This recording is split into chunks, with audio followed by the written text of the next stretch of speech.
Hi, I'm Charlie, I'm a designer, and I'd love to give you some advice for creating graphics for your blog.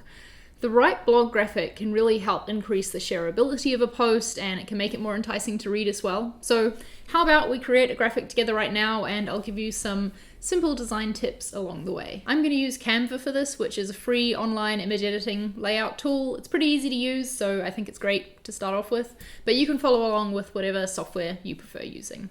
Alright, let's pick our image size and get into it. Canva gives you lots of layout options, which you can see at the side here, that you can use to start with, but I'm going to create an image from scratch because I think it's more unique that way, and also that means I can walk you through and show you all the different elements that go into making a good blog graphic. So the very first thing that we actually need to do when we create a blog graphic isn't anything to do with colors or fonts or photos. We need to decide on the intention of the image.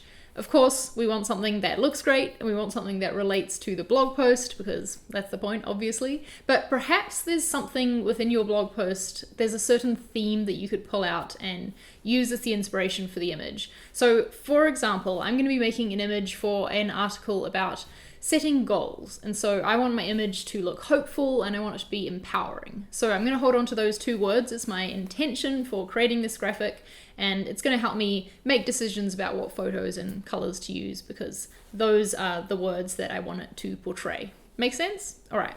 Let's pick our background photo. So there are a few different options that you could use for the base imagery of your graphic. You could use a photo, you could use illustrations, or you could even just use a texture. There's no right or wrong answer here. You're going to have to select which one you feel best suits your blog and your brand and the type of content that you talk about. But I would encourage you, whichever one you choose, to stick with it and be consistent with it. I'm going to use a photo because my blog is a personal blog and I feel like photos are more emotive and have that personal connection. So that's what I'm going to go with, and let me show you my favorite resource for Creative Commons free photos. It's called Unsplash and it's filled with lots of high quality free imagery. So I just like to search for a photo on here that relates to the feel that I'm going for, and I quite like the look of this night sky one here, so let's use that.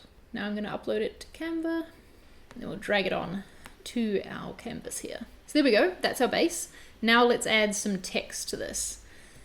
Come over to the text tab here and add a heading. Now, just like you want to be cohesive with the types of imagery you use, you want to be cohesive with the fonts that you use as well. Basically, all of the images that you create, you want them to feel like they're coming from the same place and they're coming from the same brand. I really like the look of mixing a block letter font with a script font because of that contrast. So that's what I'm going to do here. But I would definitely advise you not to use more than 2 fonts in a piece. You don't want to go overboard. Less is more. So just pick 1 or 2 fonts and try and stick with them throughout. When I'm arranging text, I'm just looking to create some balance with the image. So see how over here, this side of the image is a little bit busier with the lights going on in the city. If I moved my text over here as well, then it would kind of feel like all of the action in this image is happening in this one corner and there's nothing really going on over here. So to balance it out, I put the text over here instead, and it makes the image feel much more balanced. To decide on colors that you use in your imagery, again, you want to be consistent with your brand.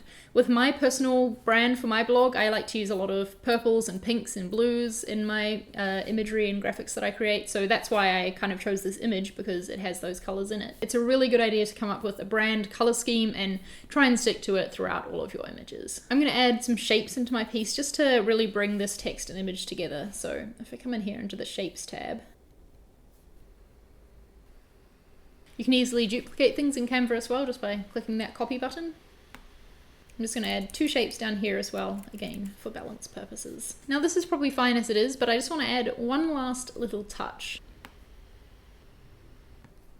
See how these 2 diagonal lines kind of draw your eye into the middle of the image to read the text? It kind of frames it.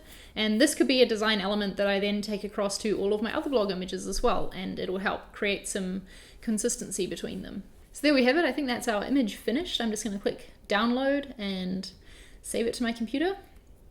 And then I can upload it to my blog, to my social media, and use it to promote my post. There's my tips for creating a blog graphic that will make your article look super enticing and hopefully help to drive more engagement on it too.